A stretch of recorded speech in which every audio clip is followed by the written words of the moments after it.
உலகத்தின் பல சயின்டிஸ்ட்களுடைய பேர் நமக்கு தெரியும். ஆனா உலகத்தின் முதல் உண்மையான விஞ்ஞானி யாருன்னு உங்களுக்கு தெரியுமா? இன்னைக்கு போன்ல செல்ஃபி எடுக்கிறதுக்கு காரணமானவர், நவீன அறிவியலோட போக்கைய மாத்தின மாபெரும் ஜீனியஸ். ஆனா கால ஓட்டத்துல நாம மறந்தே போன ஒரு மாமனிதர். இன்னைக்கு உலகத்துல இருக்கக்கூடிய எந்த ஒரு சயின்டிஸ்ட் கிட்ட போய் முதல் உண்மையான விஞ்ஞானி யார் அப்படின்னு கேட்டோம்னா அவங்க கலீலியோவையோ அல்லது ஐசக் நியூட்டனுடைய பெயரையோ சொல்ல மாட்டாங்க. அவங்க சொல்லக்கூடிய ஒரே பெயர் Hasan ibn al Haytham. Father of modern optics, நவீன ஒளியியலின் தந்தை இப்னு அல் ஹைத்தம் கிபி 905 ஆண்டு ஈராக் நாட்டில் உள்ள பஸ்ரா என்ற இடத்துல தான் பிறக்கிறாரு. இவருடைய அறிவை பற்றி கேள்விப்பட்டு எகிப்து நாட்டை ஆண்ட கலீஃபா இவரை எகிப்துக்கு கூப்பிட்டுறாரு. அங்க இருக்கக்கூடிய நைல் நதியில வெள்ளத்தை கட்டுப்படுத்துறதுக்காக டேம் கட்ட முடியுமான்னு கேட்கிறாரு. இப்னு அல் ஹைத்தமும் முடியும்னு ஒத்துக்கொள்றாரு. பிறகு நைல் நதியை ஆய்வு செய்கின்ற நேரத்துல தான் ஒரு விஷயத்தை உணர்ந்து கொள்றாரு. அங்கே டேம் கட்டினா பக்கத்துல உள்ள கிராமங்கள் மிகப்பெரிய பாதிப்புக்கு ஆளாக்கப்படும். இதை அப்படியே சொல்லி டேம் கட்ட முடியாதுன்னு சொன்னா இவருக்கு மரண தண்டனையை கொடுத்துருவாரு அப்படின்னு இவர் பயப்படுறாரு. மரண தண்டனையிலிருந்து தப்பிப்பதற்காக தனக்கு மனநிலை சரியில்லைன்னு நடிக்க ஆரம்பிக்கிறார். பயங்கரமா கோபமடைஞ்ச கலீஃபா ஒரு இருட்டு அறைக்குள்ள 10 வருஷமா சிறையில் அடைக்கிறாரு. யோசிச்சு பாருங்க, ஒரு 10 வருஷம் ஒரு இருட்டு அறைக்குள்ளேயே நம்ம கிடந்தோம்னு சொன்னா வாழ்க்கையே முடிஞ்சிருச்சு அப்படின்னு சொல்லி சோர்ந்து போய் உட்கார்ந்து இருப்போம். ஆனா இப்னு அல் ஹைத்தம் அப்படின்னு நினைக்கல.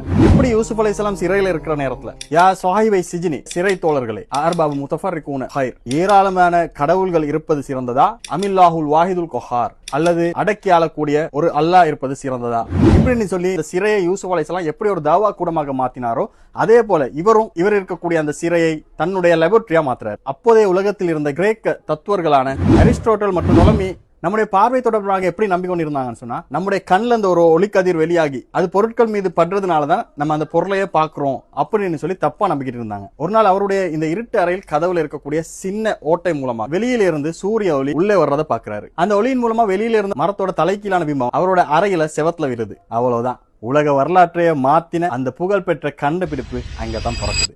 கண்களிலிருந்து ஒளி வெளியாகி நாம ஒரு பொருளை பார்க்கல, மாறாக வெளிச்சம் பொருட்கள் மீது பட்டு அது எதிரொலித்து நம் கண்களுக்குள்ள வர்றதுனாலதான் நாம பாக்குறோம் என்ற பிரபஞ்ச உண்மையை உலகத்தின் முதல் முறையா சோதனைகள் மூலம் நிரூபிச்சாரு. அந்த இருட்டு அறையை வச்சு அவர் செய்த சோதனையின் பேர் தான் அல் பைத் அல் முத்லிம். லத்தீன் மொழியில் கேமரா ஆப்ஸ்கியூரான்னு சொல்லுவாங்க. இதுதான் இன்னைக்கு பயன்படுத்துற கேமராக்கள் உருவாவதற்கான மிக முக்கியமான ஆரம்ப புள்ளி.